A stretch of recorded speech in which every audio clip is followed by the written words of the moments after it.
Si os parece, voy presentando a la ponente.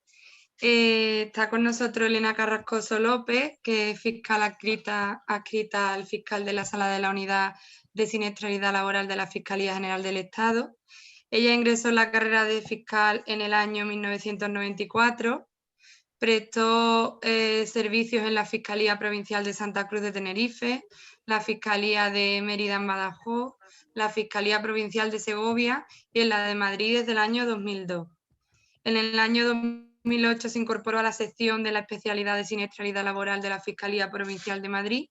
En el año 2010 asumió el puesto de fiscal delegada de la especialidad en la misma fiscalía y desde el año 2015 presta sus servicios como fiscal adscrita al fiscal de la Sala de la Unidad de Siniestralidad Laboral de la Fiscalía General del Estado. Entonces, nada, esa es una pequeña presentación. Así que nada, Elena, cuando quieras, ya puedes empezar. Sí. Buenas tardes. En primer lugar, ¿se me oye bien? ¿Se me ve, verdad? A ella. Bien. Desde luego agradezco la presentación, la invitación y por supuesto la presentación del señor obispo, nada menos que desde la bella ciudad de Burgo de Osma, en Soria, Castilla y León, que eso ya merece, ya solo por eso merece la pena estar aquí. Como amante que soy de Castilla y León y además de la siniestralidad laboral hemos combinado ambos mundos. Bien, es la primera vez que tengo la oportunidad de tratar con ustedes, con vosotros. Me ha sorprendido el interés de la pastoral en este aspecto porque francamente en los años que llevo como fiscal de siniestralidad no he tenido la oportunidad de poder conoceros y espero que ya os podamos unir en el futuro como interlocutores para poder tratar con habitualidad el tema de la siniestralidad, porque como bien ha dicho don Abilio, hay que visibilizar perfectamente la siniestralidad. Parece que está muy escondida. Es una especialidad de la Fiscalía muy potente, que trabaja mucho, que trabaja bien, que presenta importantes escritos de acusación, que persigue a todos aquellos responsables que entendemos que hayan podido cometer un delito contra los derechos de los trabajadores por poner en riesgo su seguridad, que persigue estos delitos y que también consigue bastantes y buenas condenas en el ámbito, por supuesto, del derecho penal. En el bien entendido, hay que decir que las condenas en el ámbito de la siniestralidad laboral, las penas no son penas de prisión graves y habitualmente no se genera un ingreso en prisión, puesto que la pena máxima es hasta 3 años. Pero lo que sí se está consiguiendo por la Fiscalía de Siniestralidad es ser conocida y ser conocida la labor de los fiscales, y por esto ya se está dando lugar a unas interlocuciones con los sindicatos, con los empresarios, con todos los agentes de inspección de trabajo, para que conozcan que la Fiscalía detalladamente va a hacer una investigación de cualquier tipo de accidente de trabajo que sea denunciado por cualquier medio, sindicato, inspección particular, cualquier denunciante y que llegue a las manos de la Fiscalía. Bien, la labor de la divulgación es una labor infinita y se hace día a día. No solo, por supuesto, con estas charlas que agradecemos y sumemos cada vez más interlocutores, sino que es una labor que se hace desde el momento en que el fiscal de instrucción se incoa por el juzgado de instrucción una investigación por ese tipo de delitos y desde el momento en que se dice esto no se archiva, esto hay que investigarlo, hay que llegar hasta el fondo, para lo cual el fiscal tiene que tener en cuenta una serie de informes periciales, pueden ser por parte de la Policía Municipal de Madrid, por un protocolo que existe de investigación con la policía, en la inspección de trabajo, así como cualquier tipo de informe técnico que nos pueda ilustrar sobre la forma en la que se han producido los accidentes. La pregunta más importante que se ha realizado en este webinar es ¿cuál es la causa del accidente? ¿Por qué se producen los accidentes? Bien, quiero mencionar que la labor del fiscal es distinta de la labor administrativa que puede realizar la Inspección de Trabajo como autoridad laboral en el mundo administrativo. Pero son dos mundos que se solapan y que son fundamentales y que es importantísimo para la Fiscalía conocer el informe de la Inspección de Trabajo. Porque a todos, sea desde el punto de vista administrativo, desde el punto de vista penal, social, etcétera, nos interesa saber cuáles son las causas del accidente. Lo que ocurre que, desde el punto de vista administrativo o desde el punto de vista penal, las consecuencias serán diferentes. ¿Cuáles son las causas de los accidentes de trabajo? ¿Por qué hay tantos accidentes de trabajo? Básicamente, las causas es la falta de medidas de protección y de cualquier otro medio que ha dejado de facilitarse a los trabajadores por los sujetos legalmente obligados. ¿Y por qué digo sujetos legalmente obligados? Porque el Código Penal, en el artículo 316, castiga a los sujetos legalmente obligados que, con infracción de la normativa de prevención de riesgos laborales, omitan el cumplimiento de sus obligaciones, no faciliten a los trabajadores a sus servicios las medidas de seguridad necesarias para que estos puedan desarrollar su actividad laboral en condiciones de seguridad. Y si como consecuencia de este incumplimiento se expone al trabajador a un peligro grave para su seguridad y salud, estaríamos ya ante un delito de riesgo en el cual la Fiscalía tiene que investigar. En el bien entendido que no toda infracción de la normativa de prevención de riesgos laborales por el sujeto legalmente obligado daría lugar a un delito. Para que estemos ante el delito contra los derechos de los trabajadores, es necesario que se cumplan una serie de requisitos, como que este peligro al que ha sido expuesto es grave. ¿Cuándo es grave el peligro del trabajador? ¿Cuándo peligra la seguridad y la salud del trabajador? Vamos a poner un ejemplo claro. Estamos en un centro de trabajo. Un centro de trabajo puede ser no solo la construcción, el ámbito de la construcción, puede ser un camión en el sector del transporte, puede ser un barco pesquero. Habitualmente se tiende a asociar el centro de trabajo con la construcción, quizás sea porque es el lugar donde se producen más accidentes de trabajo, pero no olvidemos un camión. Algo tan simple como un camión de un camionero dedicado a prestar sus servicios a una empresa de transporte. Si se le facilita este camión en el que no se pasen las revisiones, en el que los frenos no estén en buen estado, se está exponiendo a un peligro grave ese trabajador. ¿Por qué? ¿Por qué sería grave? Porque es probable que se produzca un resultado. Es probable que ese conductor tenga un accidente en la carretera si no funcionan los frenos de su vehículo centro de trabajo. Sí. Es grave el trabajador que presta sus servicios en una finca agrícola, que está vadeando árboles frutales con una barra de hierro y que se encuentra cerca de un tendido eléctrico y que se puede producir un arco eléctrico y como consecuencia una electrocución. ¿Es probable que se produzca esta electrocución? Sí. Pero además, para que el peligro sea grave, además de probable, tiene que dar lugar a que el resultado que se produzca como consecuencia de esta exposición al riesgo sea severa. Este resultado tiene que ser severo. ¿Qué quiere decir severo en los términos de la Ley de Prevención de Riesgos Laborales? Que la consecuencia, el resultado, sea extremadamente gravoso para la seguridad y salud del trabajador. Podemos hablar de un resultado muerte o podemos hablar de un resultado de lesiones graves o muy graves. En este caso, el delito de resultado de homicidio imprudente o lesiones graves sería, por supuesto, también investigado y objeto de acusación por el Ministerio Fiscal, junto con el primer delito de riesgo. Quiere decir, para los profanos en la materia, que la Fiscalía estudia todo accidente laboral en el que se dé lugar a un peligro grave y se va a construir un escrito de acusación con dos delitos. El que da lugar a la situación de peligro grave y el que da lugar al resultado como consecuencia de esta exposición. Esto es difícil de explicar en estos países europeos en los que únicamente castigan por el delito de resultado y no tienen la barrera de prevención, la barrera de protección que tiene nuestro Código Penal en el delito contra los derechos de los trabajadores, que ya está castigando a aquel sujeto legalmente obligado, que puede ser un empresario, que puede ser un jefe de almacén, que puede ser un encargado de obra, que puede ser un encargado de una finca y que deje de dar los medios necesarios para los trabajadores. Dadas estas pinceladas de qué delitos persigue el Ministerio Fiscal, ¿cuál es la causa del accidente? Pues la causa del accidente es esta falta de medios. ¿Pero qué son medios? Porque podemos entender comúnmente que los medios son, en una obra en construcción, un andamio, puede ser una línea de vida, un cinturón que tenga un enganche a la línea de vida. ¿Cuántas veces hemos tenido asuntos en los que se ha acusado al empresario de una obra en construcción porque dice, bueno, el andamio tenía la línea de vida y tenía el trabajador un arnés? pero es que el arnés no tenía para engancharse a la línea de vida, por tanto, esa medida de seguridad era inexistente.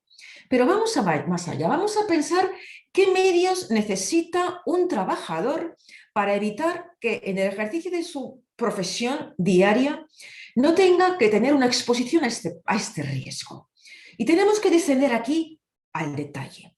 Dentro de las medidas colectivas es fácil pensar siempre en el andamio, en una red, pero vamos a pensar otro tipo de medidas que no son tangibles y que quizá al profano en la materia le cueste más pensar que son necesarias implantar, o algunos pequeños empresarios que no tienen formación no han caído que una medida fundamental de protección para el trabajador es la formación del trabajador.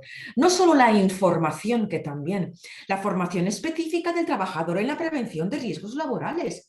Porque no es infrecuente que en una pequeña empresa o en un pequeño taller en el que los trabajadores pueden estar formados para desempeñar su función en el taller, sea arreglar maquinaria agrícola, en un momento dado el empresario titular del taller diga, bueno, vamos a arreglar, es un caso que he tenido encima de la mesa hace unos días precisamente y no es infrecuente, vamos a arreglar el tejado, ha llovido mucho, hay que subirse a la cubierta y vamos a ver qué tejas faltan y vamos a hacer este arreglo. Estos trabajadores no tienen ninguna formación ni conocimiento de lo que es arreglar nada menos que una cubierta, que es un trabajo en altura que requiere una importante evaluación de los riesgos laborales, que significa identificar a qué riesgo se expone el trabajador.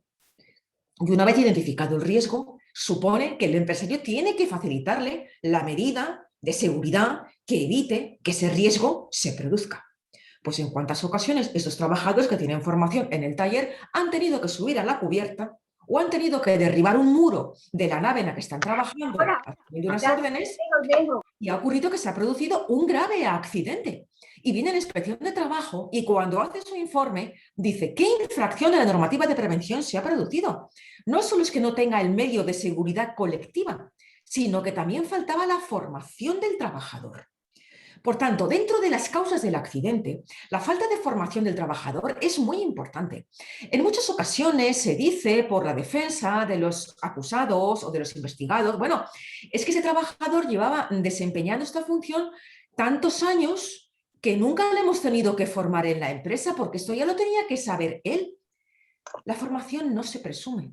La formación es una exigencia del titular del centro de trabajo, de la persona que se beneficia del producto del trabajo. Porque hemos de recordar que en las relaciones laborales existe una relación de carácter de jerarquía, jerárquico. No son relaciones simétricas, son relaciones de jerarquía. Y puesto que el empresario, que es el primer sujeto legalmente responsable de la seguridad del trabajador, es garante de ese trabajador, tiene una obligación de proteger su seguridad. De manera que es correlativo el derecho a la protección del trabajador con el deber del empresario de facilitar las medidas de seguridad. Podemos pensar en seguridad vial. En el ámbito de la seguridad vial, las relaciones son simétricas. En un accidente de tráfico, dos conductores en la carretera que chocan, no hay relación de jerarquía. Allí no existe una jerarquía de protección de uno sobre otro, más allá de las cautelas lógicas que todo conductor hemos de asumir. Pero esta jerarquía en el ámbito de la siniestralidad es la madre, es la piedra de toque de la que nace este deber de garantía que establece el artículo 14 y 15 de la Ley de Prevención de Riesgos Laborales 31/95 y que tiene su desarrollo en todos aquellos reales decretos, en todas aquellas normativas administrativas que regulan cada uno de los posibles riesgos a los que se puede exponer el trabajador. Esto es riesgo eléctrico, riesgo químico, riesgo agrario, riesgo minero. En cada uno de estos reales decretos, de esta normativa, inspirada siempre en la obligación de garantía del empresario, se establecen cuáles son las obligaciones que tiene que adoptar para evitar el accidente. Por tanto, la formación, por mucho que nuestra defensa en un juicio, la defensa del acusado, la formación es que llevaba trabajando tantos años, no, hay que darla. Y además, no olvidemos, hay que actualizar la formación. Hay numerosos riesgos que pueden surgir en el ámbito del trabajo. Por ello, otro medio fundamental, otro medio, digamos, abstracto o no tangible que hay que facilitar al trabajador es una planificación preventiva. El empresario tiene que realizar una planificación preventiva en la empresa, tiene que integrar los principios preventivos en la empresa de una manera real, para lo cual es imprescindibles las evaluaciones de riesgos. Las evaluaciones de riesgos habitualmente se hacen por técnicos de prevención de riesgos laborales, porque siguen una serie de requisitos que es fácil de entender que no todo empresario tiene que conocer. Un empresario que se dedica a una explotación minera, a una industria química, no tiene por qué ser especialista en riesgos químicos. De ahí que es necesario que se contrate a una empresa servicios de prevención ajenos o bien que lo constituya dentro de su propia empresa el servicio de prevención propio que evalúe los riesgos de la empresa y que haga un documento evaluación de riesgos. Esta evaluación de riesgos tiene que ser conocida por el empresario, porque no es admisible en derecho penal que el empresario, por el solo hecho de contratar a los técnicos de prevención que realicen la evaluación, se exima de responsabilidad. Se le exige que la conozca y que implante las medidas que establece el técnico de prevención, porque tampoco es infrecuente que diga el sujeto legalmente responsable: me estoy basando básicamente en el empresario, que es el primer garante de la seguridad.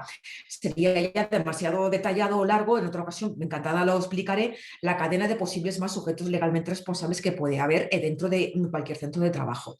El empresario está definido como número uno dentro de la prevención, por eso a él le incumben estas obligaciones y por tanto a él no puede nunca excusarse de la implantación de las normas de la evaluación de riesgos diciendo es que hay un técnico de prevención. El técnico de prevención asesora, salvo que exista un contrato que establezca que el técnico de prevención, además de asesorar, ejecuta las medidas. Si no es así, si no hay una delegación exacta de funciones concreta y expresa y voluntariamente asumida, si no es así, el empresario mantiene su deber de garantía y tiene que implantar estas medidas de prevención.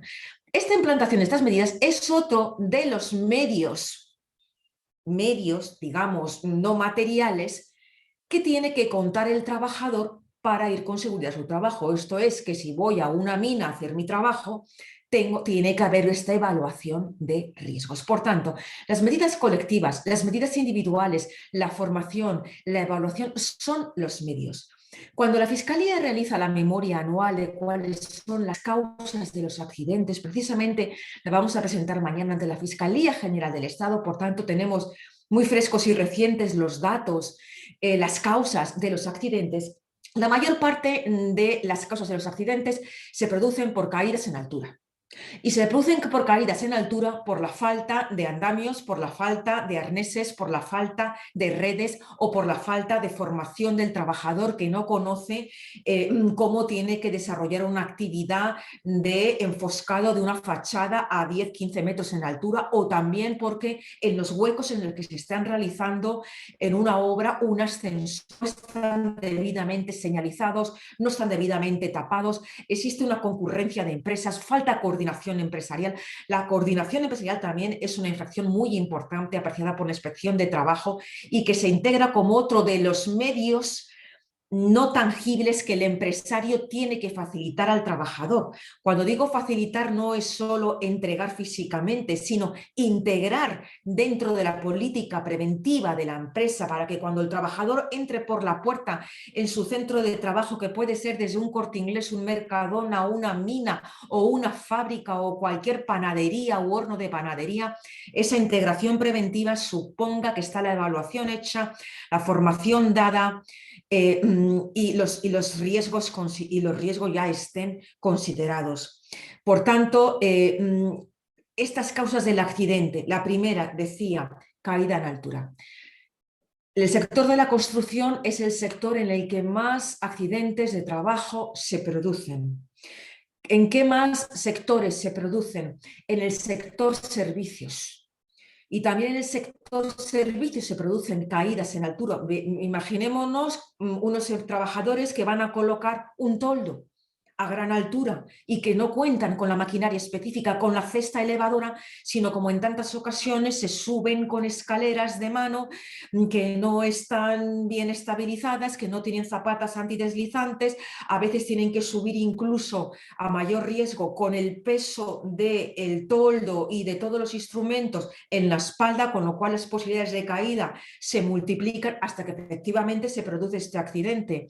¿Qué ocurre en estas pequeñas empresas, sobre todo en las pequeñas, medianas empresas? Porque en las grandes empresas constructoras, ya más potentes en España, la integración suele ser bastante completa. Siempre puede haber un accidente, riesgo cero no existe, pero el problema en el que nos encontramos en fiscalías es más empresa pequeña en el que el empresario pues, es un señor que no tiene ninguna formación ni para él, ni para sí, ni para los trabajadores, y que monta un pequeño centro de trabajo y que tampoco se ilustra ni llama a la inspección de trabajo ni se entera o quizá no quiera enterarse.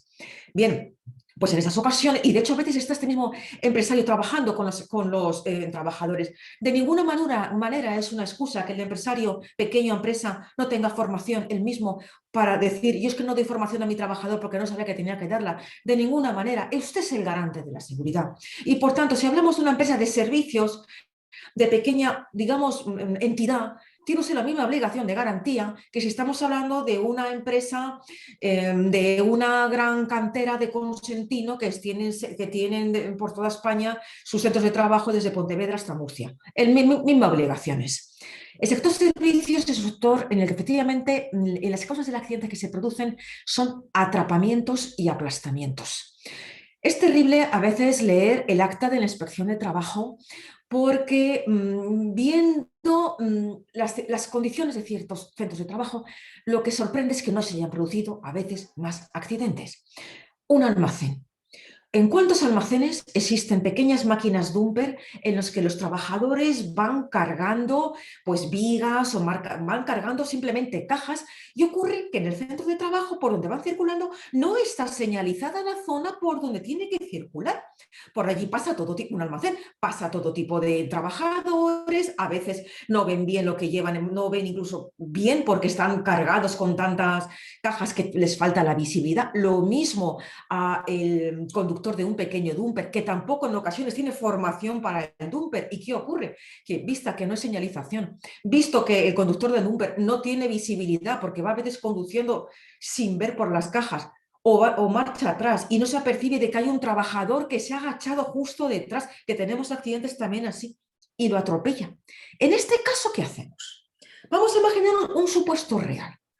Este supuesto real de un almacén en el que falta la señalización y el trabajador que conduce la máquina no tiene información y que efectivamente atropella y ha atropellado y ha ocurrido varias veces al trabajador que se ha agachado porque está distraído hablando por el móvil o se le ha caído una caja. Aquí tiene la Fiscalía un asunto importantísimo y hay infracción de la normativa de prevención. ¿Por qué? Porque no hay formación del trabajador y porque habitualmente estos locales no están señalizados con unas rayas visibles para que pueda circular por allí las máquinas. El fiscal en este caso lo que tiene que hacer es, a la vista del informe de la Inspección de Trabajo y de la Policía Municipal, es saber el organigrama.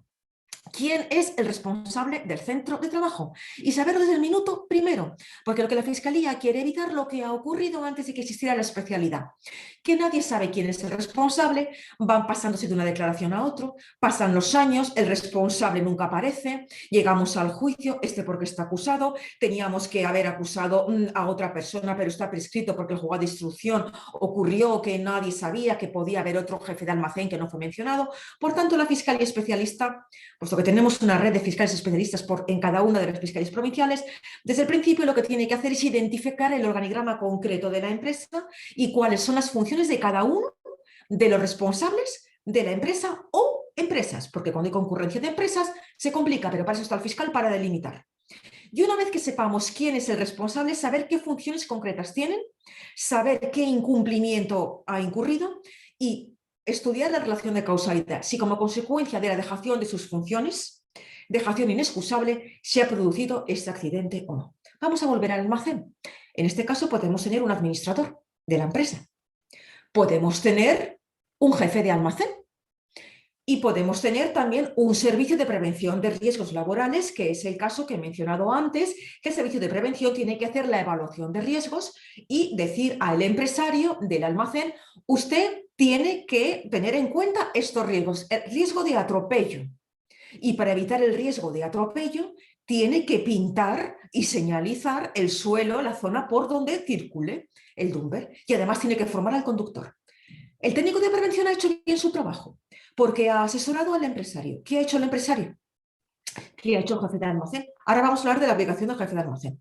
El empresario dirá: hemos tenido este asunto. Formación, si este señor lo lleva haciendo toda la vida. Usted, empresario, usted, administrador, es responsable de que el conductor del dumper no tenga esta formación, y le voy a acusar como fiscal del delito del artículo 316, del delito de riesgo, porque has puesto usted a un peligro grave a la persona que ha sido, al trabajador que ha sido atropellado. Pero además le voy a acusar también de un delito de lesiones imprudentes, porque ese trabajador ha sufrido esas lesiones. Y tenemos al jefe de almacén.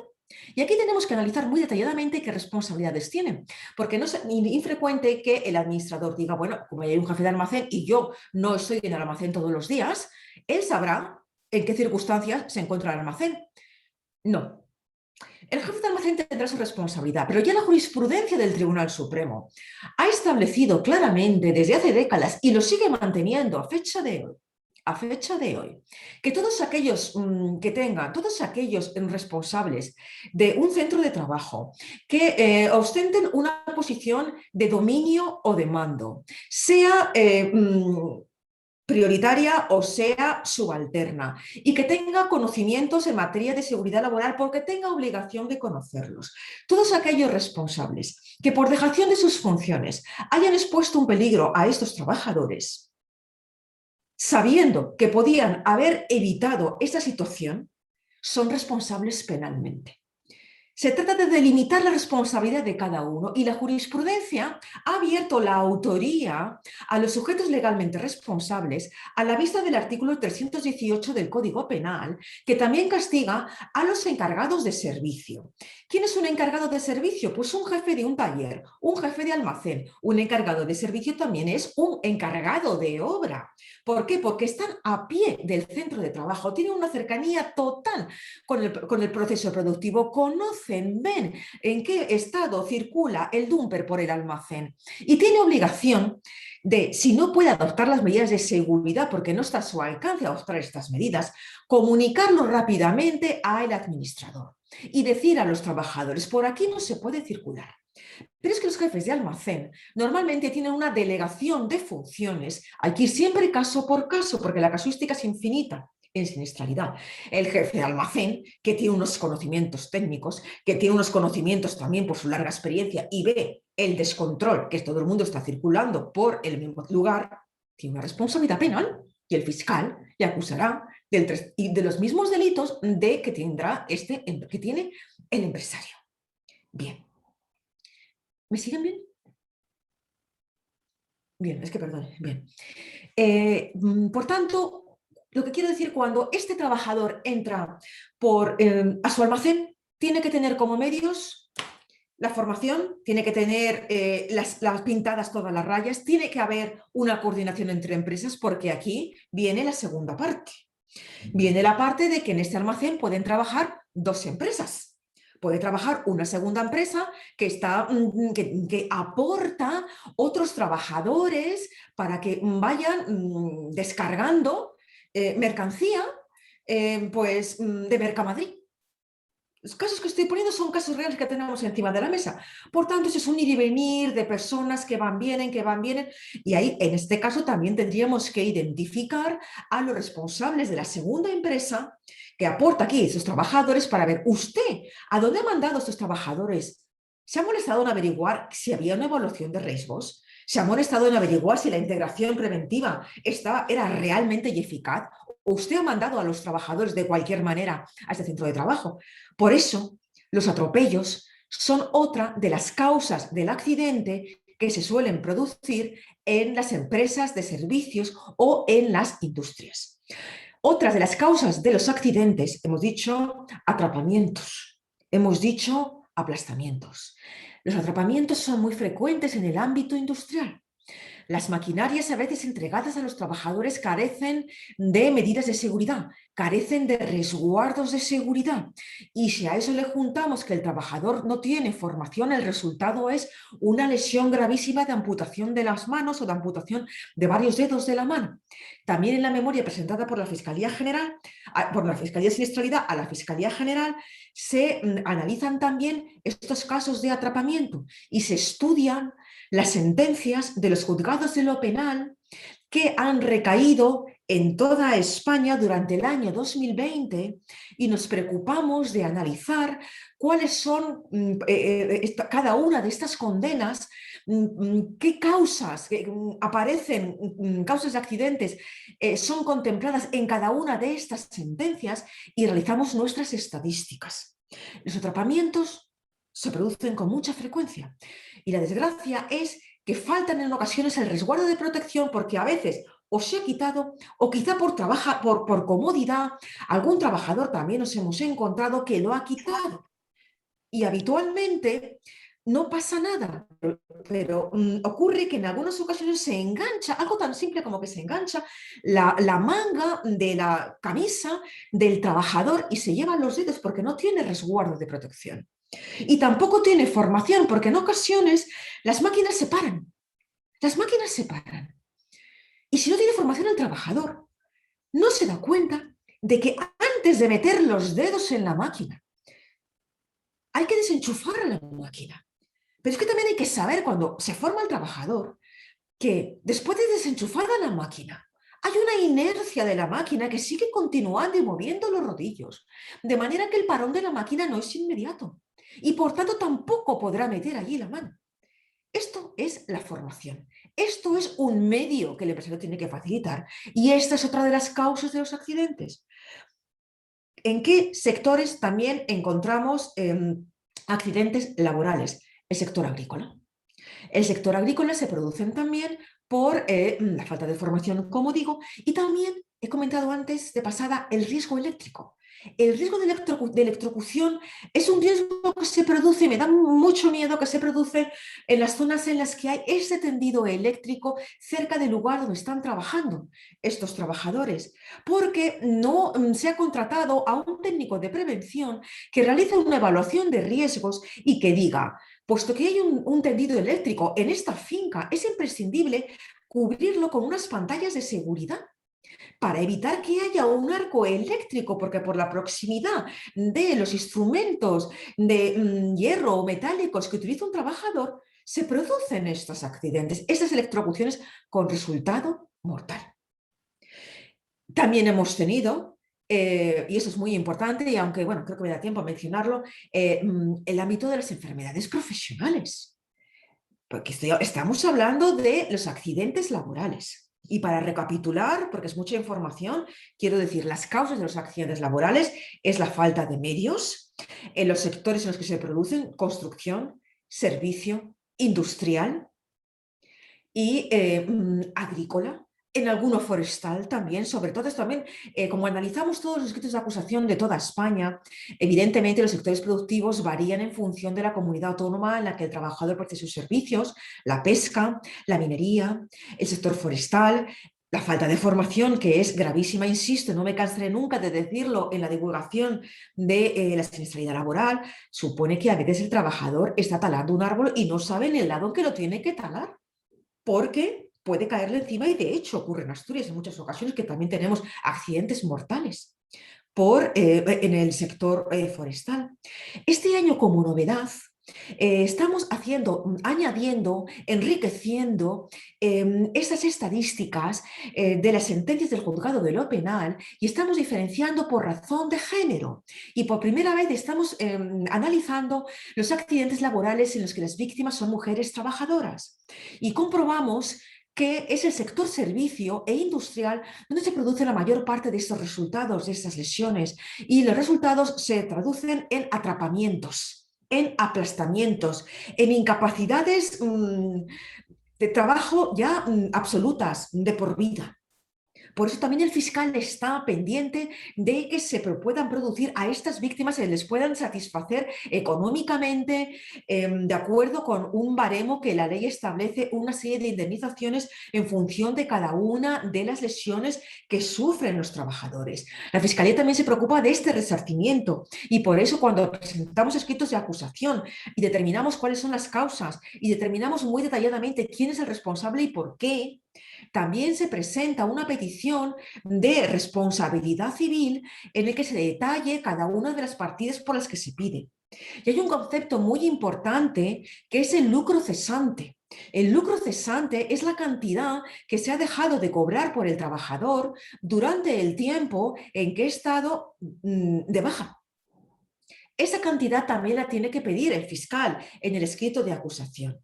Y también ocurre que en el caso de los homicidios imprudentes, cuando ya fallece el trabajador y hay que investigar, y el juzgado de instrucción así lo hace, quiénes son los verdaderos perjudicados, la familia, los allegados.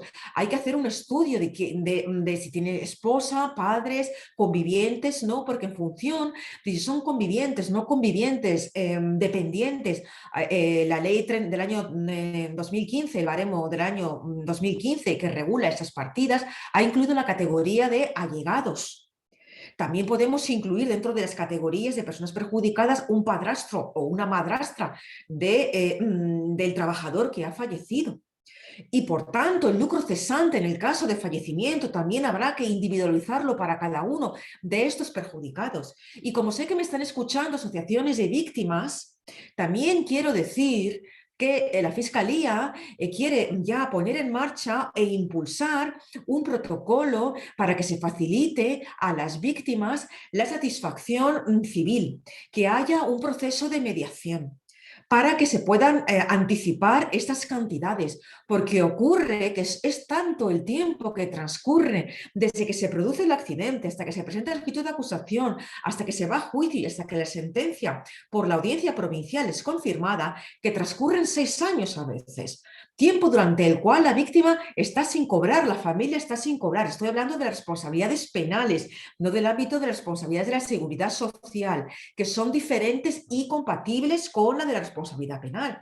Y para atajar esta situación, vamos a intentar, y por supuesto mi fiscal de sala, don Félix Pantoja, quiere establecer un protocolo para que estas víctimas se puedan poner en contacto rápidamente con este servicio de atención desde el momento en el que se les ofrecen las acciones por parte del juzgado de instrucción. Bien, ¿cómo evitaríamos todo esto? ¿Cómo evitaríamos las causas de los accidentes? No, el derecho penal es la última ratio. El derecho penal es el último recurso. Cuando se llega a una conducta ya delictiva es porque hemos superado las barreras administrativas. Cuando el fiscal ha analizado la inspección, el acta de la inspección, y además de la infracción administrativa y además de la multa cuantiosa que propone el inspector, entiende que hay un plus, que hay un bien jurídico que proteger, que hay unas personas físicas a las que acusar. El bien jurídico que proteger es la seguridad y la salud en el trabajo. Es, en suma, la protección de la vida del trabajador. Es también el derecho a la protección, el derecho a que no se me produzcan, a no tener un accidente, el derecho de poder continuar mi vida laboral hasta que me pueda jubilar. Esto es lo que hay que proteger desde el ámbito del derecho penal. Por tanto, la visibilidad de la siniestralidad laboral es importante que se hace, he dicho al principio, se hace desde la Fiscalía diariamente a través de nuestra red de delegados en cada una de las fiscalías provinciales investigando estos delitos. Y cada vez nos conocen más los interlocutores, nos llaman las empresas, nos llaman los técnicos de prevención, nos llaman los sindicatos, nos llaman ustedes, nos llaman los sujetos legalmente responsables a los que explicamos y acogen con agrado nuestras charlas y conferencias para explicar, usted tiene estas obligaciones. Pero entiendo que el riesgo cero nunca podremos conseguirlo. La divulgación nunca acabará, pero es la conciencia, la cultura de siniestralidad laboral, que debería haber programas escolares, debería difundirse con campañas en televisión, igual que con campañas que se hacen al ámbito de la seguridad vial, para evitar para evitar que el trabajador no tenga formación, para evitar que el empresario deje de facilitar, a veces por la rapidez, deje de facilitar unos equipos de trabajo o los de defectuosos. Recientemente he tenido un encuentro con una estupenda, una gran profesional inspectora de trabajo que trabaja en Madrid y comentó, en la crisis del 2012, el primer recorte que hacen las empresas es en prevención. Y comentó la semana pasada, estoy volviendo a ver que vuelven a hacer este recorte en prevención. Esto es verdaderamente preocupante. Hablamos de empresas que económicamente, no, insisto en que no son las grandes empresas, pero pequeñas y medianas son la gran mayoría en España. Esto es muy preocupante porque recortar esto, si quieren hablar ya a nivel únicamente económico, sus empresarios, al final les va a salir más caro. Porque si se produce un accidente, además de la cuantiosa sanción económica de la autoridad laboral, que es muy superior a la multa que se puede imponer desde el punto de vista penal, además la Inspección de Trabajo, la autoridad laboral, va a imponer un recargo de prestaciones que va a ir al trabajador. Es una especie de indemnización, además, que se da al trabajador. Son muchos miles de euros.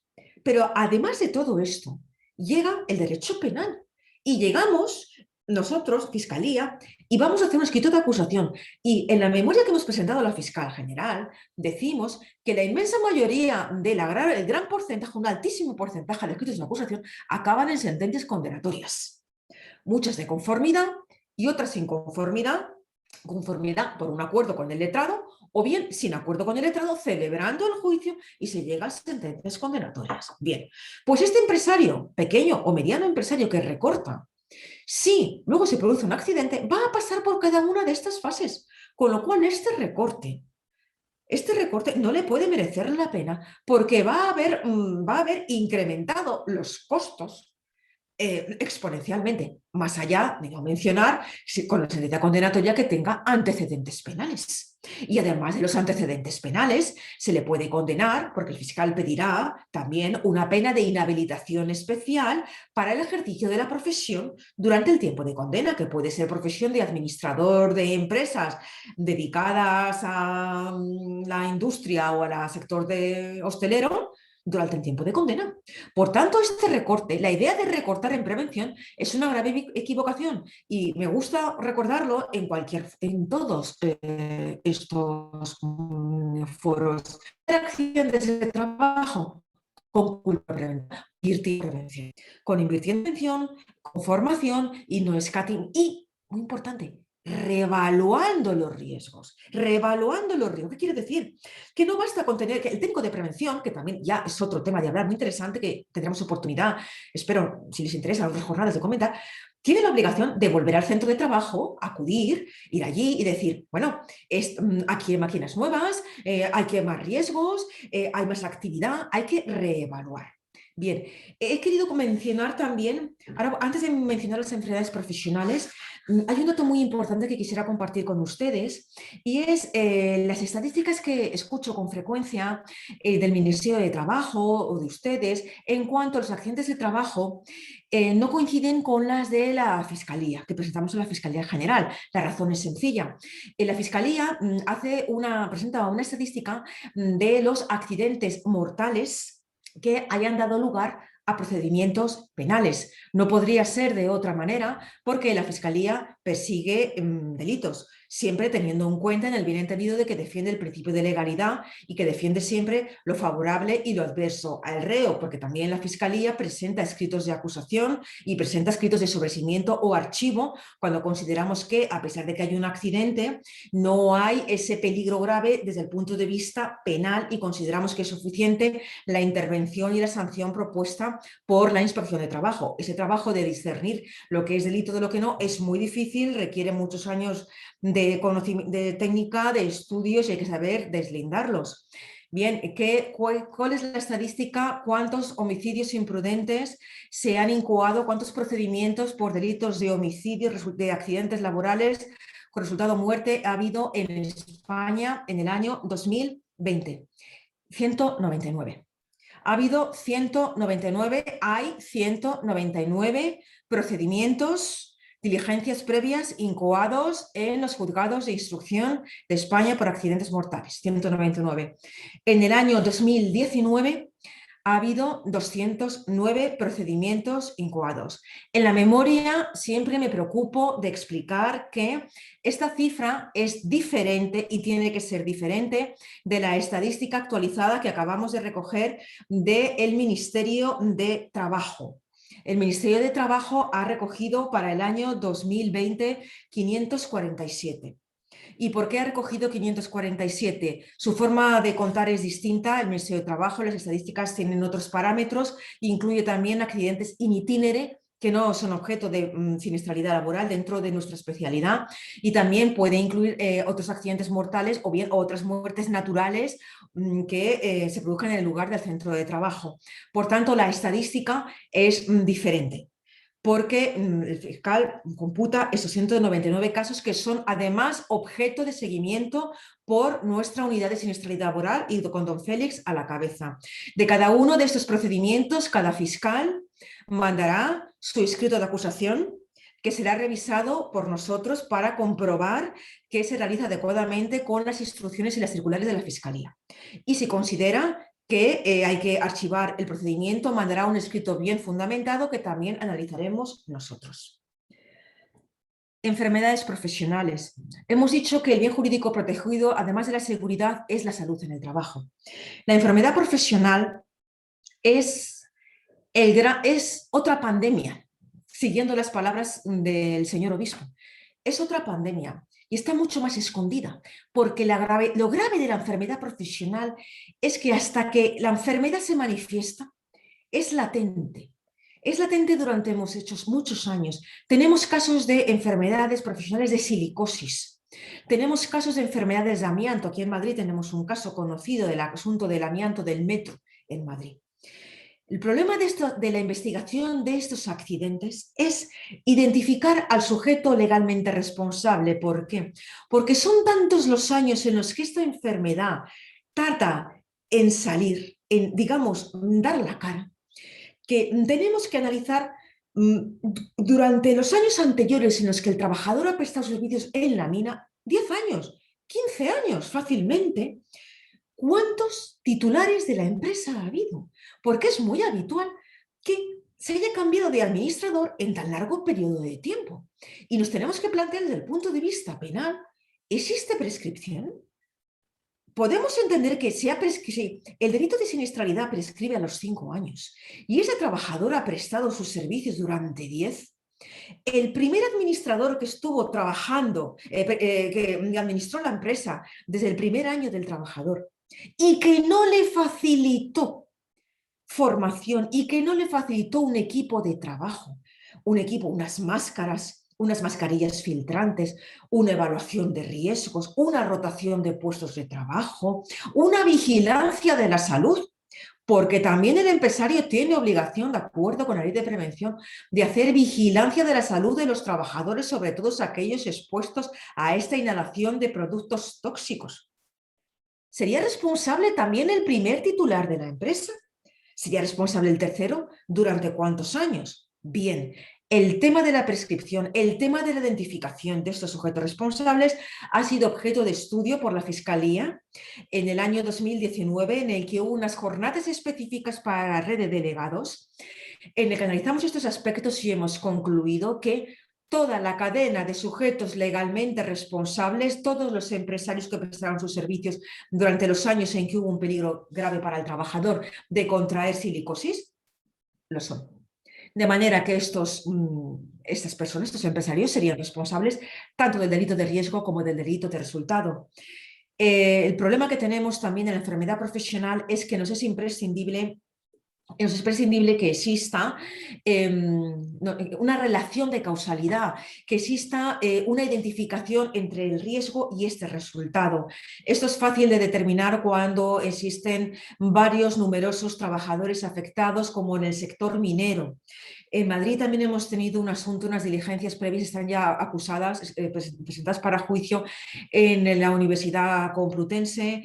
Se produjo una situación tremenda en la que los trabajadores desde el año 2007 manipulaban cadáveres que se metían en formol para que los estudiantes de medicina pudieran realizar las prácticas de medicina.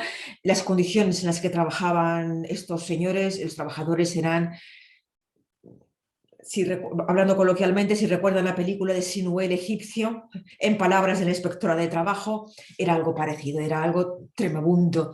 Desarrollaron un montón de enfermedades como consecuencia de esa exposición al riesgo durante muchos años y la Fiscalía ha presentado este escrito de acusación. Son pocas todavía las sentencias que tenemos. Son pocas las sentencias, pero tenemos varios procedimientos abiertos y escritos de acusación muy contundentes en el que hay que delimitar muy bien quién es el responsable, porque lo que no podemos es traspasar a juicio ninguna duda. El fiscal tiene que ir con una acusación muy bien centrada y hemos presentado varios escritos por estas enfermedades profesionales que esperamos que durante este año, ya quizá el siguiente, tengamos ya un mayor número de sentencias. Un aspecto muy importante que a mí me gusta contar también en cuanto a las enfermedades profesionales es el que he dicho, de la vigilancia de la salud. ¿Qué vigilancia de la salud hay que hacer a los trabajadores mineros que están expuestos a la silicosis? Hay un protocolo que se estudió, que se inició, que se preparó en el Instituto de la Silicosis de Oviedo y que entiende que son las radiografías, el protocolo, el seguimiento imprescindible de estos trabajadores, puesto que la silicosis, si no es por radiografía, no se puede determinar con anterioridad. Y en la mayor parte de los casos, cuando ya se detecta, es cuando el trabajador ya presenta la enfermedad. Pero es imprescindible esta vigilancia de la salud, porque lo que no es aceptable es no hacer estas radiografías para no conocer que el trabajador tiene esta enfermedad y mantenerle prestando los servicios en un lugar en el que siga inhalando estos productos tóxicos. Por esto vuelvo a las palabras iniciales: cómo se evitan los accidentes, cumpliendo la ley de prevención de riesgos laborales, integrando la acción preventiva en la empresa todos los días, actualizándola, estando, a pesar de delegar las funciones, puede delegar las funciones, dice la jurisprudencia que el delegante tiene que vigilar al delegado. No puede excusarse, eximirse de las obligaciones. No puede haber un ejercicio de omisión. Es imprescindible que el empresario, si se va a beneficiar del producto del trabajador, tiene como consecuencia la obligación de protegerle y de integrar esta acción preventiva y de actualizarla. Es el artículo 15 de la Ley de Prevención. Bien, he terminado estos 45 minutos, son muchas las ideas que he dicho. No sé si querrán ustedes ahora pasar a hacer las preguntas o lo que me digan ustedes. ¿Me han escuchado bien? Sí, sí, se te escuchaba perfectamente. Mirar, para poder pasar al turno de palabras, en la parte inferior, a la derecha, hay un emoticono que pone reacciones. Ahí si pincháis, hay uno de los emoticones pone levantar la mano. Pues si hacéis el favor, a través de ese medio nos enteraremos quién es pedir la palabra, ¿de acuerdo? Pues a partir de ya ir pidiendo palabra. Guillermo, cuando quieras. Elena, gracias por la aportación. Desde la ignorancia. Una persona o la OA como asociación, queremos interesarnos y queremos conocer qué ha pasado en un accidente laboral mortal, ¿no? Entonces ni somos acusación ni somos nada, pero esos informes que prepara, por ejemplo, el inspector de trabajo, el inspector de la seguridad social, ¿cuándo son accesibles, digamos, al público general? No sé si me entiende esta pregunta. Sí. ¿Esa sería una? ¿Esa sería una pregunta. Sí. Esos informes se aportan a la instrucción de los procedimientos. Esos informes son conocidos por las partes. Esos informes son conocidos por el fiscal que representa al trabajador por los abogados y por las partes. Quiero decir que los informes de la inspección de trabajo son aportadas dentro del ámbito de la causa, de las diligencias previas del procedimiento abreviado. Esas diligencias no son públicas como tal. Por tanto, un informe sobre un accidente concreto lo conocerá el abogado, el perjudicado, a través de su letrado y el fiscal que intervenga al juicio, y todos los demás abogados y todos los demás acusados. No se publican realmente las actas de inspección de manera pública. Ahora, si lo que quisieras es conocer cómo se encuentra un accidente en concreto de un cierto trabajador en un determinado juzgado de instrucción, sí. Sí, pues si eso es así, conocer en qué estado se encuentra, pues si me puedes facilitar, yo me puedo interesar y preguntar al fiscal de la red, miembro de la red, que esté en la Fiscalía Provincial desempeñando su trabajo. Nos podemos poner en contacto, tú y yo, y me das los datos concretos y te puedo dar una información más concreta, si eso satisface tu pregunta. O sea, las actas de inspección no son generales, públicas, no. Pero si se trata de conocer a alguien en particular, familiar o alguien en concreto, pues sí me podría interesar. Ya. Y una segunda, ¿podrías describir un poco el periplo Sí. judicial, digamos, bueno, desde que hay un accidente laboral hasta que Sí. está el juicio, ¿no? O sea, hasta Sí. la fecha del juicio, ¿no? El periplo, bien dicho. Bien. Sí, el periplo, ¿cómo sería, más o menos? Desde la El ignorancia, periplo. te digo, no conozco el tema. Bien, el periplo. Cuando llega una denuncia, vamos a poner fiscalía, pues cualquier fiscalía, Madrid, por ejemplo, no he estado yo. Puede llegar a fiscalía, puede llegar la información de un accidente laboral por diferentes vías. Puede llegar por una denuncia de un trabajador, por una denuncia de la inspección de trabajo, y mayoritariamente llega por un atestado de la policía municipal. Porque existe un protocolo de colaboración con la policía municipal y nos mandan un atestado. Entonces la fiscalía, en cuanto ve que ya hay un accidente laboral, nosotros mismos, antes de ir al juzgado de instrucción, vamos a incoar un procedimiento que se llama diligencias de investigación. Es una investigación que realizamos nosotros, sino es que preguntamos a la policía, que voy a hablarlo de una manera lo más sencilla posible porque no quiero que nadie se pierda, que la policía nos haga una investigación y que cuando la policía nos haga esta investigación nos diga quiénes son las personas, qué empresa está involucrada, quiénes son los responsables de esta empresa y cuáles son, entienda la policía municipal, las causas del accidente. Esto llega a fiscalía, cuando ya la policía lo ha realizado.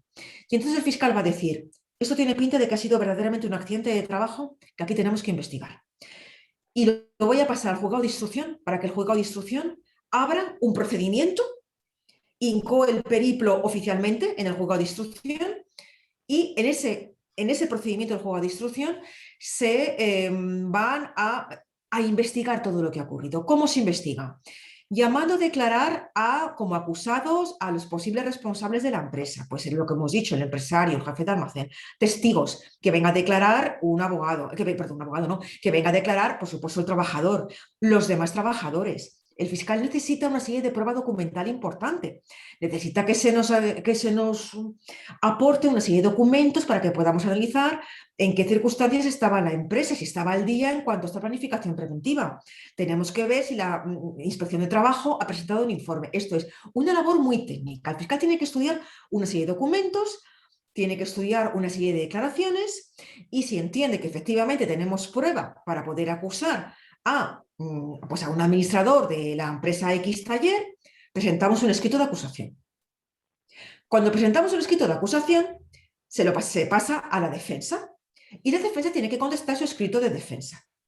Durante todo ese periplo, el fiscal intenta hacer las cosas rápido, bien, decirle al juez, me interesa que pidas declaración a A, B y C. Intentamos no recurrir lo que no es necesario, porque uno de los problemas que nos encontramos es que como a veces hay muchos abogados, porque hay muchos acusados, pues cada uno empieza a recurrir. Resoluciones del juez. Y el juez tiene que resolver. Y luego a veces este recurso va a otro juez superior, que también tiene que resolver. Y nos vamos juntando meses y meses, que es lo que no queremos evitar. Bien, por eso es el periplo largo.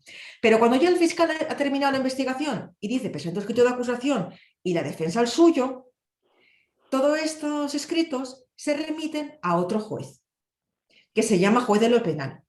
Y ese es el juez en el cual se va a celebrar el juicio. Pero de verdad que es un periplo porque todo es bastante técnico y hay muchos recursos. Y en la estadística que acabo de analizar, de cuál es la pendencia, es que es muy desigual según cada provincia y según cada procedimiento. Hay una media de 5 años y medio desde que se ha producido el accidente hasta la sentencia. Estas son medias. Veo la cara de un señor con cara, aquí lo veo en los cuadraditos, de alarma total. Bien, tengo que decir también, las medias son medias. ¿Por qué la media es así? Porque haciendo la estadística he encontrado una sentencia, unos hechos del año 2000, con lo cual la media se los ha disparado a lo bestia. Perdón, hacia arriba, quiero decir.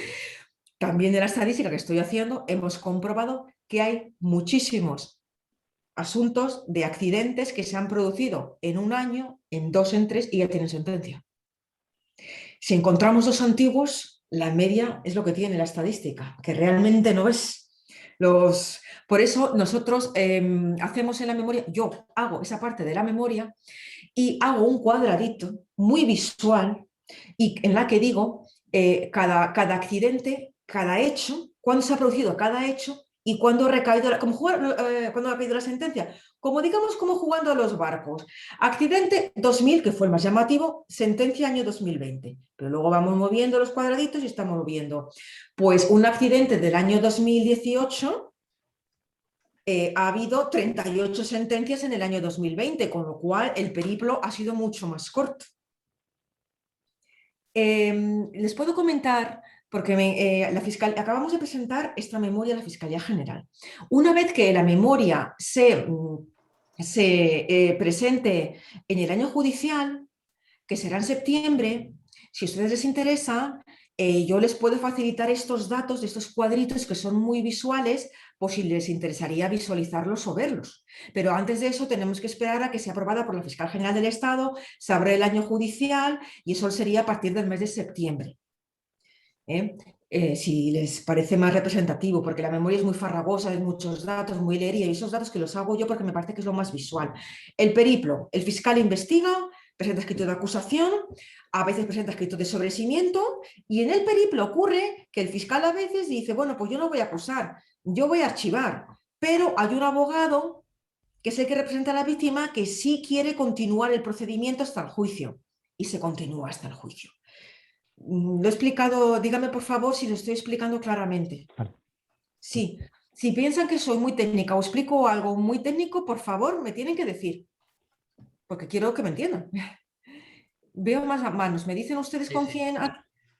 Diego, cuando quieras. Tenemos 6 en espera, ¿eh? Veo. A ver si puedo muchas contestar.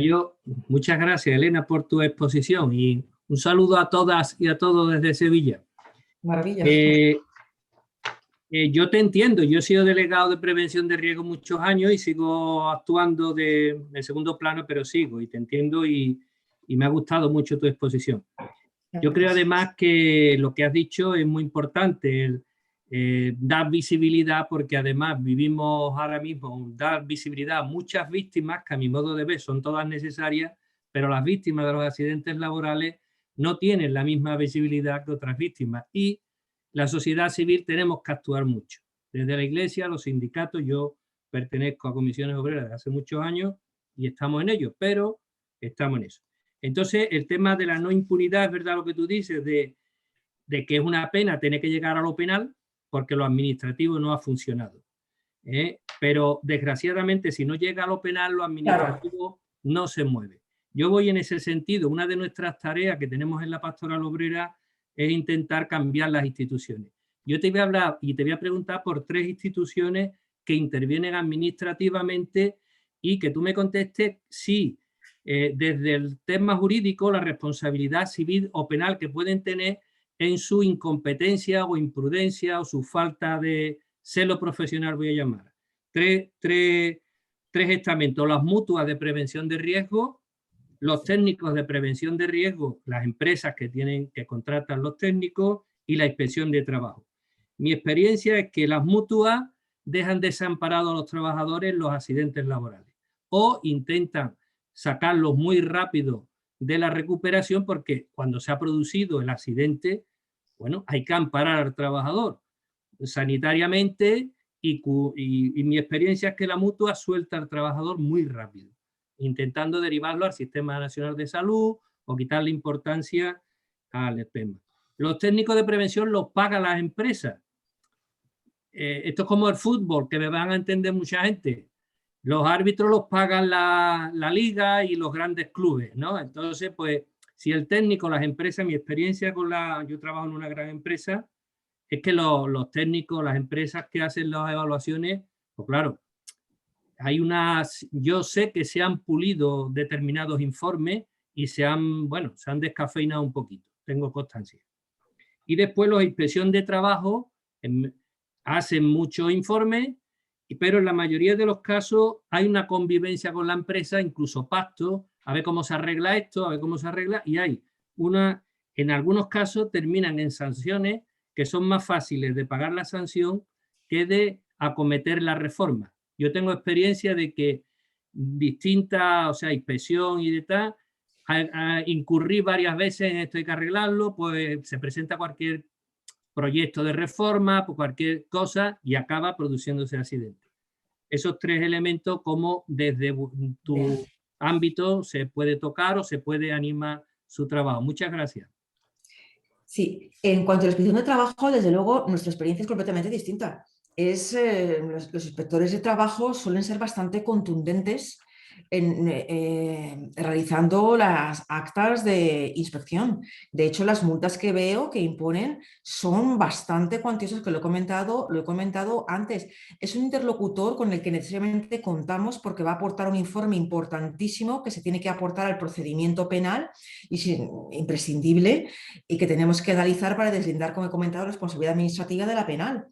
Pero no he conocido, de hecho, he comentado a esta inspectora anterior que se quejaba de la falta de inversión en la prevención de riesgos. La experiencia que tengo con los inspectores es que suelen ser bastante contundentes, y además las declaraciones que realizan como testigos peritos en el juicio nos ayudan muchísimo para lograr sentencias condenatorias, y el juez de lo penal también se fundamenta bastante en el informe de la inspección, que a veces no lo puede quizás recordar completamente porque han pasado muchos años del accidente, para conseguir sentencias. Y tenemos además una buena relación institucional también con ellos para mantenernos al día e intercambiar también cualquier tipo de problemas que pueda plantear cualquier fiscal de la red.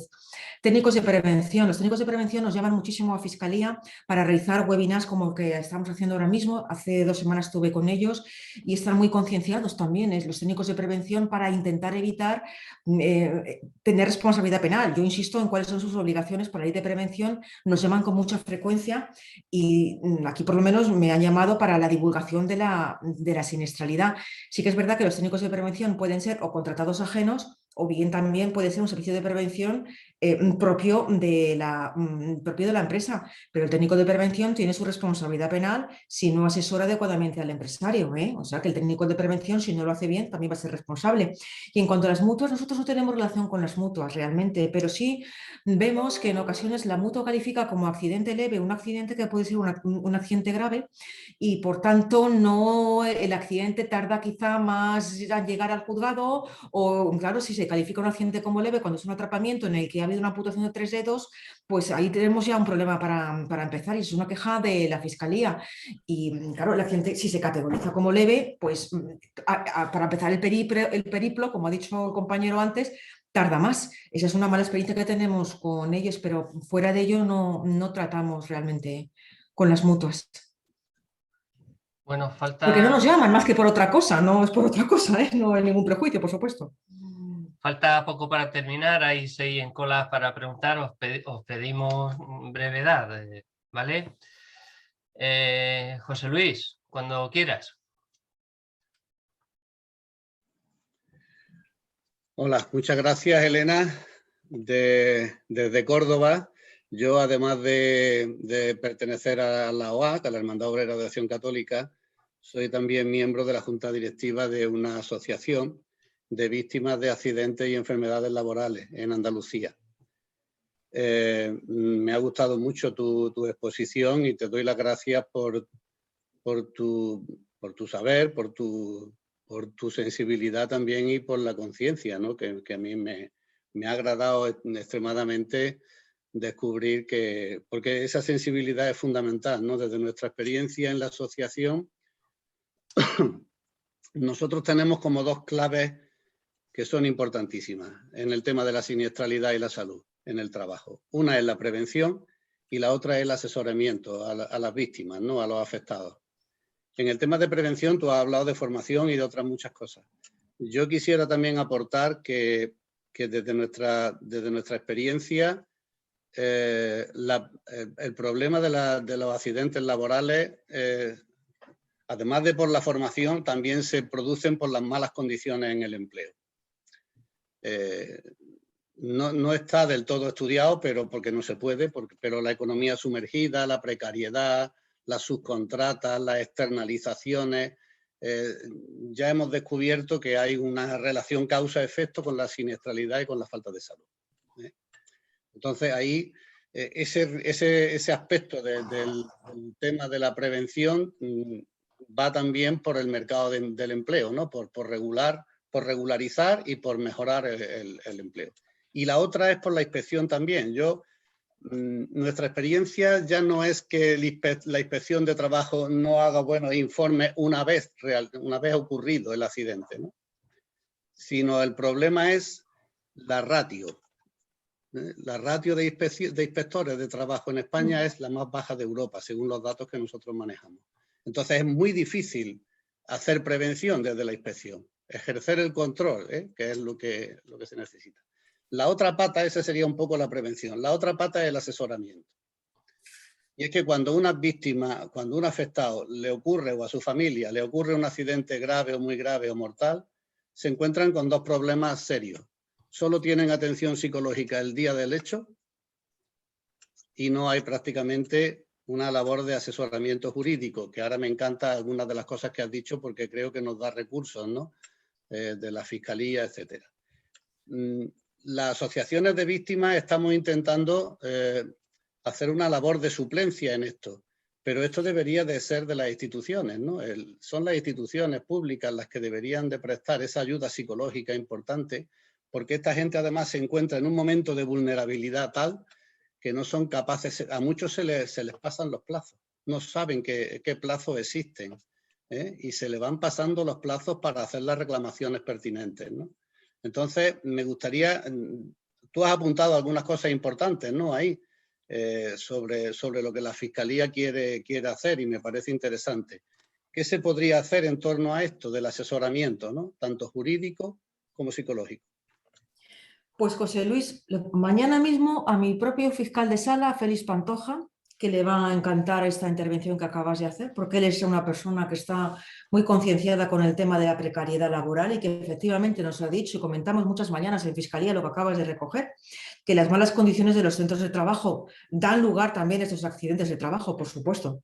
La precariedad es uno, y en esta situación todavía más, y sobre todo que haya una persona haciendo el trabajo de tantas otras personas, en lugar de contratar a varios, sea un solo trabajador el que desarrolle la actividad de varios, el estrés, toda esa situación claro que acentúa la situación de riesgo laboral.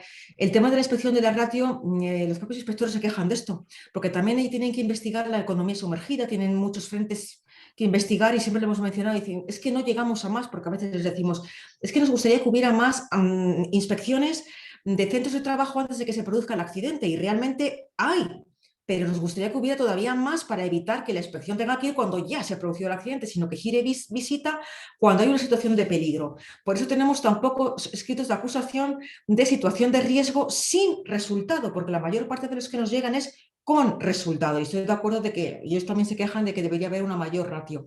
Y voy a hacer hincapié en el tema de la ayuda psicológica, riesgo psicosocial, para comentárselo a mi jefe también mañana y saber que tenemos todos interés en lograr un protocolo para que las víctimas puedan estar todos más cerca y más rápido de conseguir una indemnización. Gracias, Mercedes. Cuando quieras. Bueno, buenas tardes. Me ha encantado la ponencia, bueno, tus explicaciones, ¿no? Mira, yo pertenezco a la OA y a la vez, hasta hace muy poco, estaba en el sindicato como delegada de prevención. has dicho que el empresario tiene la obligación de hacer la vigilancia de la salud. Frente a eso, muchas personas trabajadoras, por su trabajo precario y porque tienen miedo de que se les pueda despedir, no Claro. quieren hacerse el reconocimiento médico. ¿Cómo podemos luchar contra eso? Porque claro, no se les puede obligar a que lo hagan. La mayoría afirman que no quieren reconocimiento.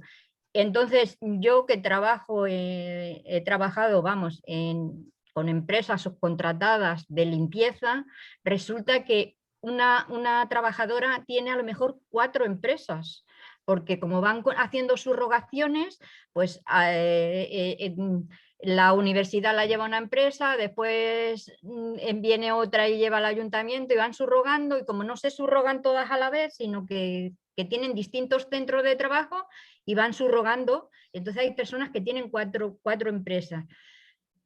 Claro, cuando les dicen vamos a hacer el reconocimiento, no quieren. Frente a eso, ¿qué se podría hacer? ¿Cómo se podría...? Pues mala solución le veo, la verdad, porque si no quieren hacerlo es un derecho de ellos, además, la protección de su salud. Pero claro, si ahí pesa más que puede perder el puesto de trabajo antes que la vigilancia de la salud, y ellos valoran, prefiero que no se me vigile la salud, que no se me haga un seguimiento, pues volvemos a la precariedad. Si no hubiera esta precariedad, hubiera una estabilidad en el empleo, no tendríamos esta situación. Eso hay que empezar por construir la casa adecuadamente para que los trabajadores presten sus servicios en estas condiciones. Es que la precariedad alcanza todo. Alcanza todo. Ahí ojalá tuviera yo la solución, pero me encantaría que la estabilidad del empleo lo que pudiera solucionar esta situación, más allá de convencerlas para que se den cuenta de lo importante que es su salud antes que el trabajo. José Torralbo. Está la pantalla apagada, no sé si hay alguien detrás. Pues el siguiente, pone María. Imagino que no eres María. No, pero... que estoy aquí, Antonio. Pues... Antonio, estoy aquí. Pues venga, ya. Buenas tardes. Darte las gracias, Elena, por tu exposición. Y bueno, alguna cosita ya creo que has contestado, ¿no? Y sí que es cierto que en los sectores que más accidentes laborales se dan son los sectores que más precarización tienen del trabajo, ¿no? Había un par de cosas, que es el tema de las subcontratas, la responsabilidad de la prevención y la coordinación entre empresas. Nosotros en mi empresa, yo trabajo en residuos urbanos, en limpieza pública, y hemos tenido grandes problemas en la prevención de riesgos laborales en la empresa del vertedero. Ha sido una lucha fratricida para conseguir que se adaptaran la evaluación de riesgo a trabajadores externos que íbamos a trabajar allí. Y por último, y terminando, el tema de los reconocimientos médicos. Yo creo que se debería legislar para que los reconocimientos médicos estén encaminados a descubrir las enfermedades profesionales en todos los sectores. Yo creo que los reconocimientos médicos que hacen las mutuas son más analíticos que realmente encaminados a ver qué enfermedades profesionales nos afectan, ¿no? Muchas gracias.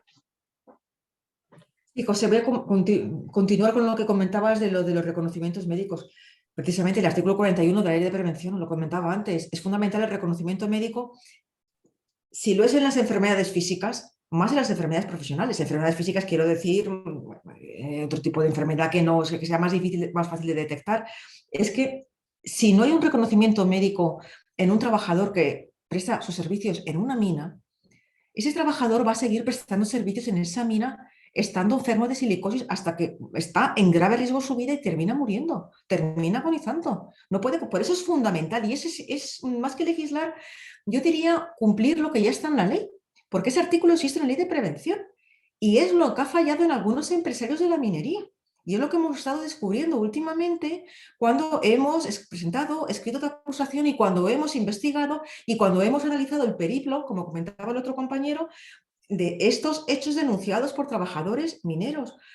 Hay que cumplir ya la Ley de Prevención y la ley es muy clara en este aspecto y regula los reconocimientos y regula la vigilancia en la salud. Entonces yo abogo por cumplir lo que ya tenemos y concienciar a los empresarios, sobre todo en estos sectores mineros, para que la cumplan.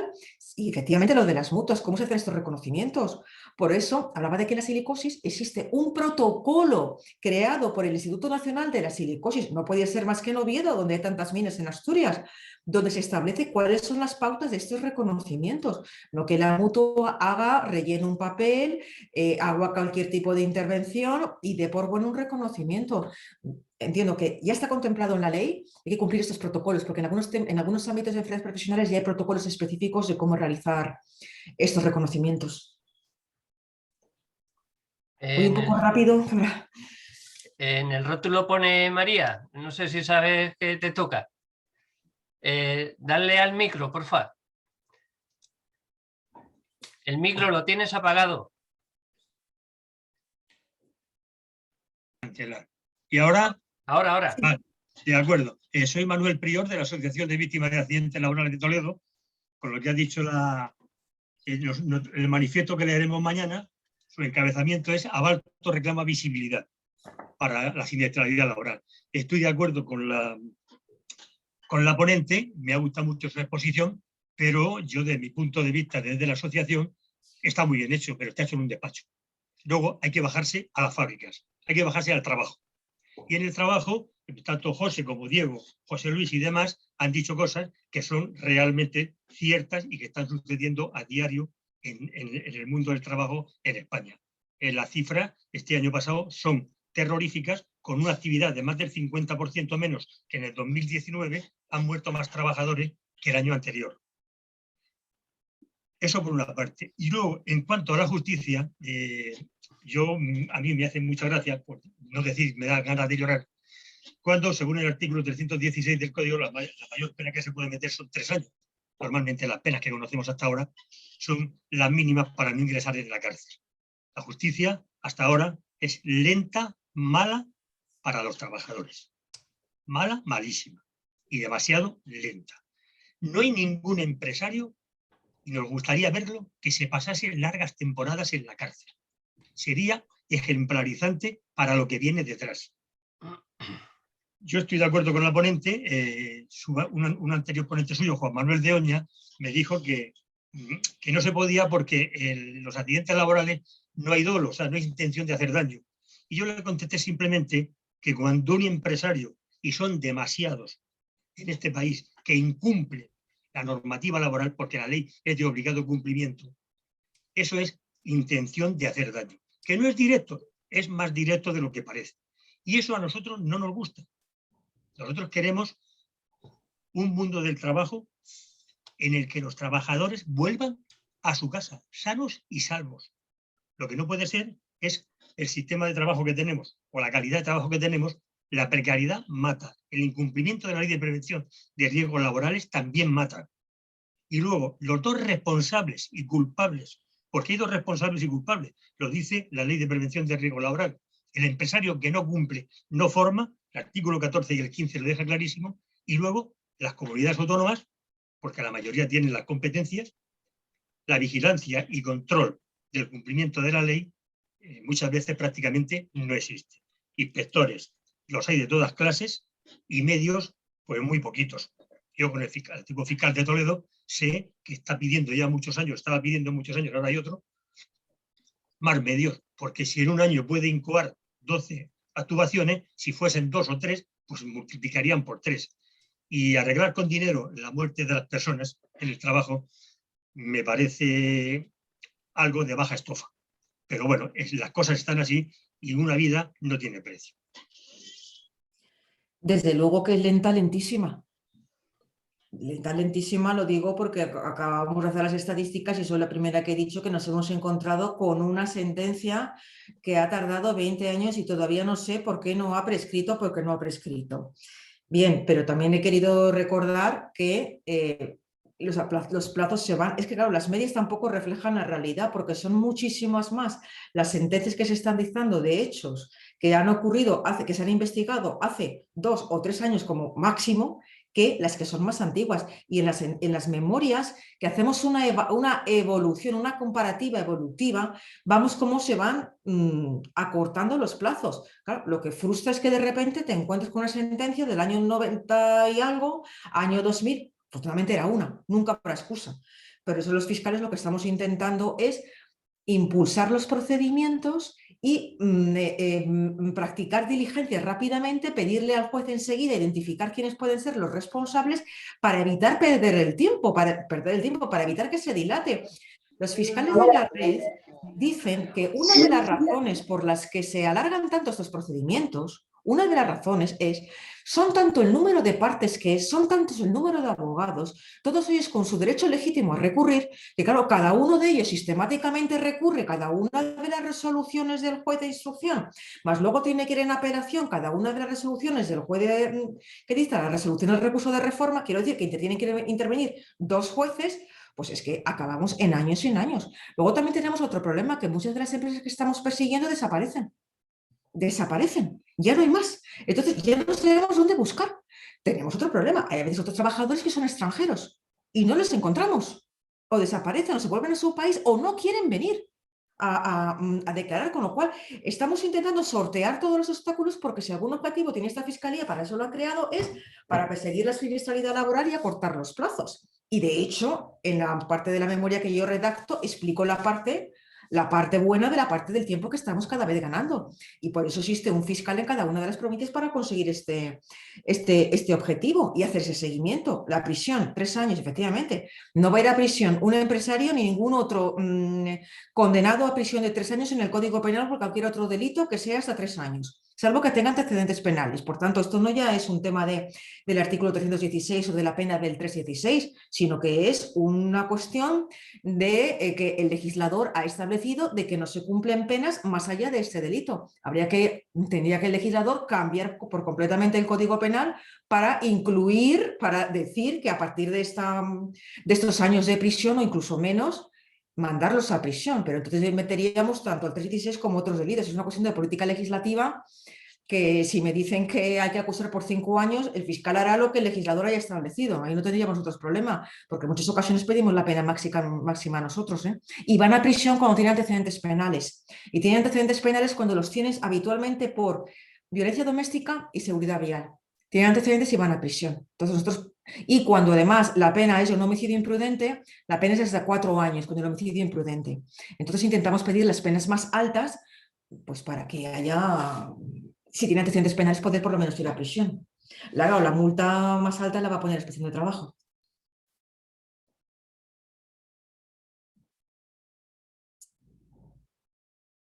Perdón. Sebas. Dale al micro. Hola, buenas tardes. Soy Sebastián de Linares, de la provincia de Jaén. Pues muchas gracias por la exposición, nos ha encantado. Yo iba a hacer alguna preguntilla sobre el tema de las mutuas, ya se ha tocado el tema, sobre el periplo, lo que estamos denominando periplo es una pena porque nosotros nos hemos encontrado con casos en los que después de muchos años se ha celebrado el juicio y ya ni es el mismo juez que empezó el caso, ni es el mismo, la misma gente que interviene en todo el proceso. Unos tienen más sensibilidad, otros tienen menos.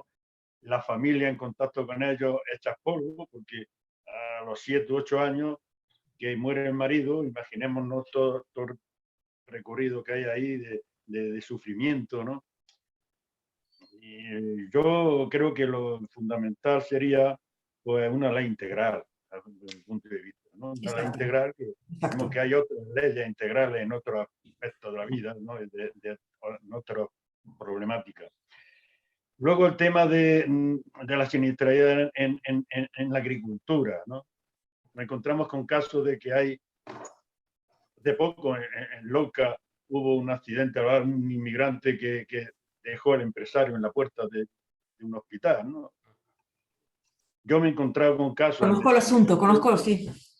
Yo me he encontrado en un caso en el sindicato que ha ido trabajadores diciendo que lo han despedido porque se han negado a subirse a una altura, ¿no? yo qué sé, eso tenía que... Y luego, sobre todo, acortar el tiempo de que se da fundamentalmente la muerte por muerte hasta la celebración del juicio. Se tenía que ser mucho más ágil y claro, para mantener ahí un mínimo de coherencia en todo lo que interviene. No sé. Luego, una reflexión final. ¿Puedo o no? Venga, rápido. Mientras que la siniestralidad laboral no se convierta en un problema político, no será tomada en serio. Últimamente estamos en un proceso electoral. Yo no he escuchado a nadie de los que se presentan, los partidos que se presentan en Madrid, hablar del tema.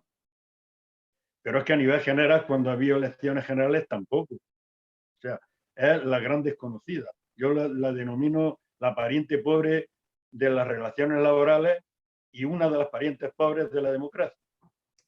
Es uno de los aspectos en los que, como no se haga un problema político, esto seguiremos, pues bueno, intentando al máximo. Y luego, por último, recordar que hoy se cumple 44 años de la legalización de Comisión Obrera. Comisión Obrera pues, ha sido uno de los sindicatos de los que ha luchado y está luchando en contra de la siniestralidad.